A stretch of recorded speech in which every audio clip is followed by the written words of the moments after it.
Hello there, I'm Barry Robinson for Scarborough TV News. Now we've come down into the valley to have a look at the Rotunda Museum because they've got a special do-on.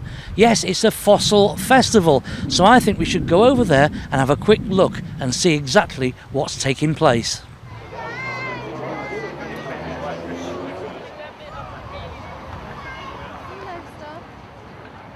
I've been joined by Will Watts and we're down here at the Rotunda Museum in Scarborough. Now Will, what is happening here today at the Rotunda? We are the Yorkshire Fossil Festival. We're here yesterday and today having great fun. We've got exhibitors from all over the country. We've got the Natural History Museum from London, we've got the British Geological Survey, and we've got Horace the Pliosaur. So why? Why? Well, we all know Scarborough is the home of geology. We all know William Smith was here 200 years ago nearly now, and for a while we've been thinking, can we put something on that would really celebrate Scarborough's geology and make use of this fantastic space outside the Rotunda, which we've never really got to grips with. So we've given it a go. We've put up some big tents, we've got some fantastic exhibitors, and we've had over 2,000 people yesterday, and we're hoping for the same again today. That's wonderful, but why Horace? I mean, it's quite an amazing Horace is awesome, character, isn't he? yeah. Horace is all the way from Dorset. He's a southerner, but we'll let him off. Horace is an indoor cinema, essentially. 16 people go inside him and have a 20-minute experience of what it's like to be inside a creature that died 180 million years ago. Wow. So if anybody who's never been to the Rotunda Museum, if they actually come, what will they see? We've got 3 or 4 big universities here. We've got Leeds, Sheffield, Newcastle, demonstrating what it's like to be a paleontologist. You know, can you have a career in geology? Yes, you can. I'm now with Liam Herringshaw. And Liam, this is a great tent. Tell me what exactly is happening here. We're calling it the Pallas Palace because the Paleontological Association is the UK charity that promotes fossils and paleontology, and we've been helping organise the festival. What we've got in here is a section of different displays that show Britain and indeed Yorkshire at different points in geological time. So we've got artist James, who's just behind us, who's painting or reconstructions what we think life looked like, and then we've got fossil specimens from those periods of time. So apart from me, are there a lot of fossils on the Yorkshire coast? I would have thought the answer would have been a big yes. Yeah, it's an amazing place for looking for fossils. I mean, even Scarborough, people often think, oh, if I go for fossils, I'm going to have to go to Whitby because I've heard there are fossils at Whitby. But actually, even in Scarborough, there are things to be found right around on the coast and the town, even in places.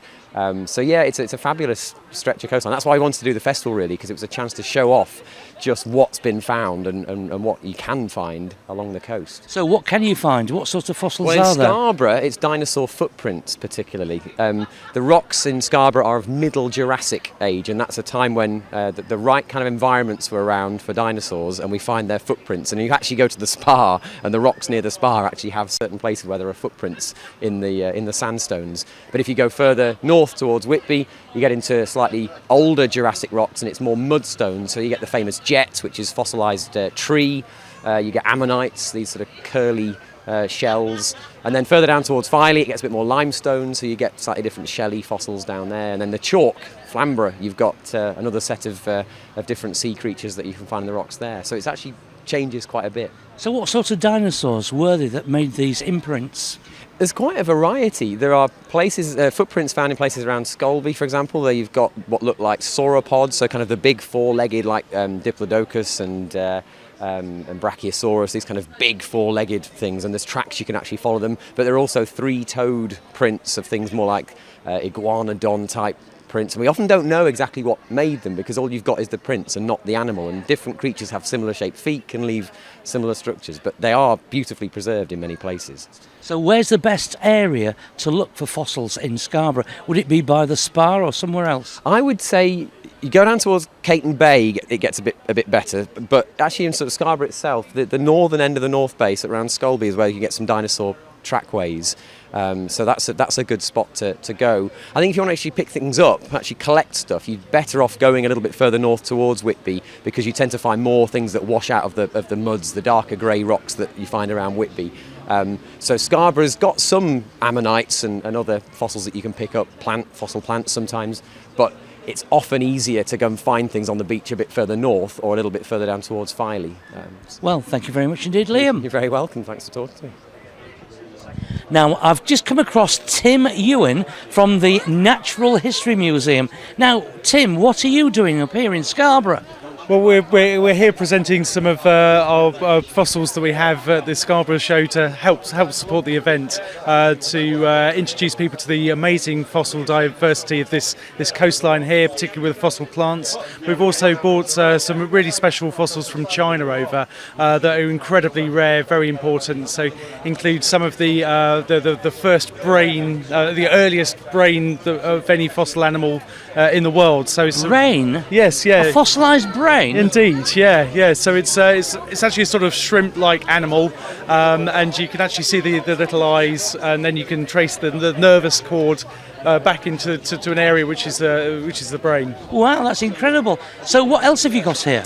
So the other thing, we're doing an awful lot on mass extinctions at the moment, and looking at how animals really recover from mass extinctions, and using that as a sort of modern analogue as what might happen if we continue to change the environments like we're doing today. So we're looking at the rocks of just to the north of here cross over a time when there was a mass extinction. So there was the ocean waters all went, all the oxygen was sucked out of the oceans. Why? Why was it? So what we think is that the ocean circulation stopped, and so there was no transfer of oxygenated water from the surface down to the sea floor. So everything on the sea floor used up all the oxygen very quickly, and everything just died. So, and then that system restarted again. We think there's something to do with the amount of cold water at the poles, and so that sinks, and that brings down oxygenated water to the sea floor, and that stopped and restarted. And so we were looking at the rocks around here to see how those creatures recovered from that. Tim, thank you very much indeed for having a chat. Hey, I tell you what a great time I've had here, finding out all about the fossils and things and everything that was going on here at the Rotunda Museum. Just goes to show Scarborough is still the best place to be, whether it's for entertainment or even fossils. I'm Barry Robinson for Scarborough TV News.